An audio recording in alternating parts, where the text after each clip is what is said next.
At age 19, Sunni Zhou is already a dancer with Shen Yun Performing Arts, a premier classical Chinese dance company based in New York.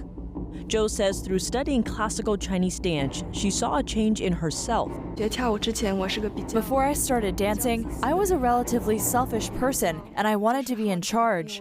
I have a younger brother, and ever since I was little, I was used to being the person that's always right.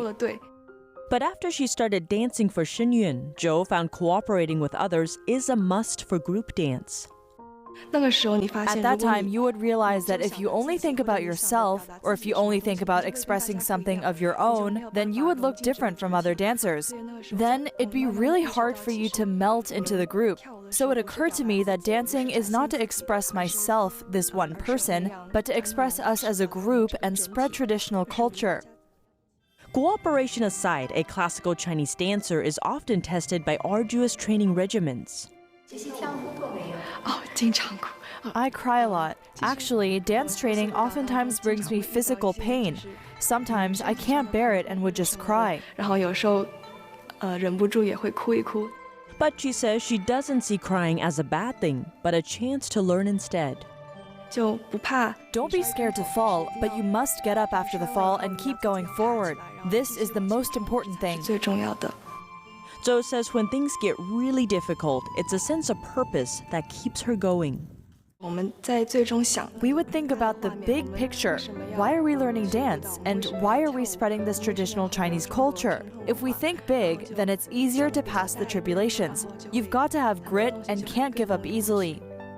Shen Yun, the performing arts company Zhou dances with, says its mission is to revive China's 5,000 years of traditional culture.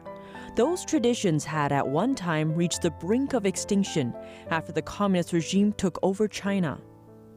With that mission comes high requirements, but Zhou says the atmosphere among her fellow dancers is not one fueled by competition. When we practice dance, we try to do it with a pure heart.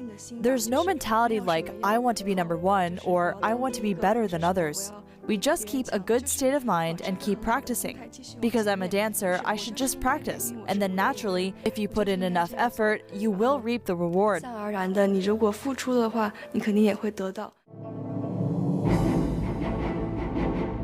Also at Shen Yun, Zhou learned a unique dance method known as Shen Shou, or the body leads the hands, and Kwa Dai Tui, the hips lead the legs. Zhou says it helps the dancers' movements become bigger and clearer. Because when we dance, we'd like to make the movements as long as possible, so the spot where the movement gets its energy from should be towards our center. If it's more towards our center, then once the move spreads out, it's the longest and the most beautiful, and we can also express ourselves more clearly on stage. On top of techniques, Zhou says a dancer's inner state is also crucial to her performance.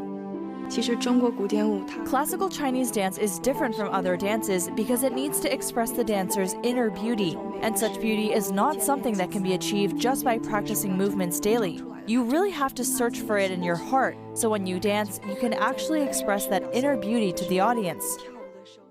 In this competition, Zhou will play a little girl that snuck out of the house and went to play in a garden. It's springtime and the scenery is beautiful, so she was carried away by the beautiful surroundings. Even though it looks like a simple story, Zhou says because the dance moves are slower, it's hard to find the connections between the movements and make them look beautiful and smooth. You really have to perform a movement to its fullest extent and to power the movement from inside your body and extend it to the tips of your limbs. Make the movements as full as possible, which is quite hard. Zhou says it's also the connections between movements that make classical Chinese dance beautiful.